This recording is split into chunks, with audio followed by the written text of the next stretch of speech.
जिस महामृत्युंजय मंत्र को मार्कंडे बाबा ने प्रकट किया, जिस महामृत्युंजय मंत्र के 33 अक्षर के माध्यम से मार्कंडे बाबा अपने जीवन का सुख पा गए, उस महामृत्युंजय मंत्र का जाप मल्ला आज भंडारा करते करते, भगवान शिव पर आराधना करते करते भाव के साथ कर रहा है। दूध और जल शिव को समर्पित कर रहा है।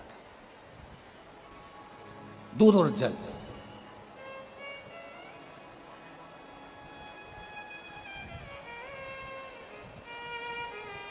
एक शमी का पुष्प और एक जल में मिला हुआ दूध, जल में मिला हुआ दूध और एक शमी का पुष्प। थोड़ा ध्यान देना कथा की ओर, बहुत भाव से श्रवण करिएगा। एक जल में मिला हुआ दूध और एक शमी का पुष्प, ये दोनों महामृत्युंजय के जप के लिए, महामृत्युंजय अनुष्ठान के लिए, महामृत्युंजय मंत्र के लिए बड़े प्रबलता का कार्य करते, बड़े प्रबल। ध्यान दीजिएगा, जब आपको लगे कि आपके परिवार में अगर कोई दुखी है, किसी को बहुत कष्ट आ गया, कोई बहुत ज्यादा कर्जे में लदालुम हो गया और उसने विचार करा कि मैं तो मर जाऊं तो अच्छा है, या मैं सुसाइड कर लूं तो अच्छा है, अब उनसे निवेदन रहेगा कि मरना मना नहीं, पर थोड़ा प्लान लेट बनाओ मरने का। हम ये नहीं कर रहे कि तुम मत मरो, पर थोड़ा प्लान लेट करो। आज मरने का विचार करा है तो थोड़ा सा 15 दिन रुक जाओ, फिर विचार करना 15 दिन बाद, 20 दिन बाद कि मरूं कि नहीं मरूं। पर एक कार्य जरूर कर कर देखना, रुद्राक्ष की माला से महामृत्युंजय मंत्र का जाप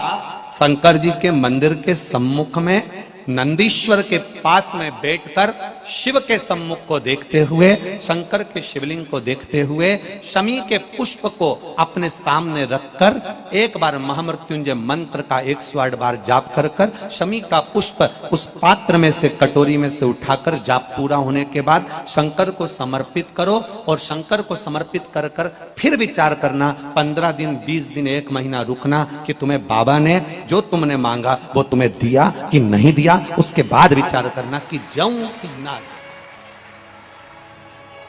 मरो मरो सब कोई कहे, मर के देखे कोई, मरो तो ऐसा मरो कि फिर संसार सागर में जन्म ना होई। बार बार मरोगे फिर जन्मोगे, फिर मरोगे फिर जन्मोगे, फिर मरोगे फिर जन्मोगे। ऐसा मरण और जन्म से पीछा कैसे छूट जाए, उसका क्रम धारण करना है। आ गया टेंशन, ऐसा कोई संसार में नहीं जन्मा जिसके मस्तक पर टेंशन नहीं आया, कोई चिंता नहीं आई, कोई चिंता सम्मुख में नहीं पहुंची, ऐसा कोई जन्मा ही नहीं।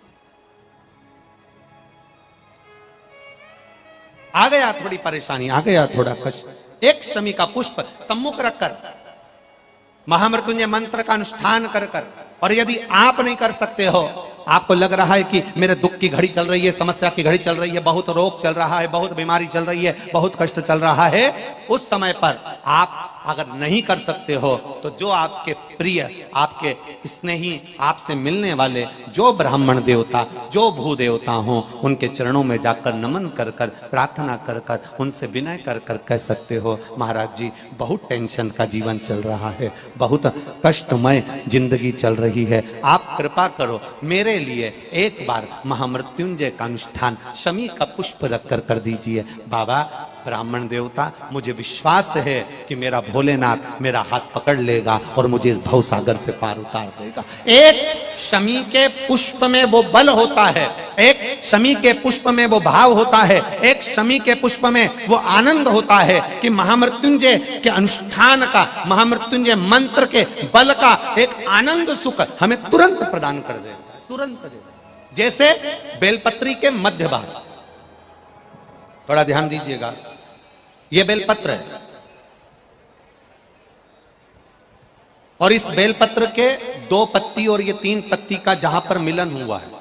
फिर अच्छे से देख लीजिए, बेलपत्र, बेलपत्र की 2 पत्तियां, ये 3 पत्तियों का जहां बीच में मिलन हुआ है, उस 3 पत्ती के मिलन की जगह पर, केवल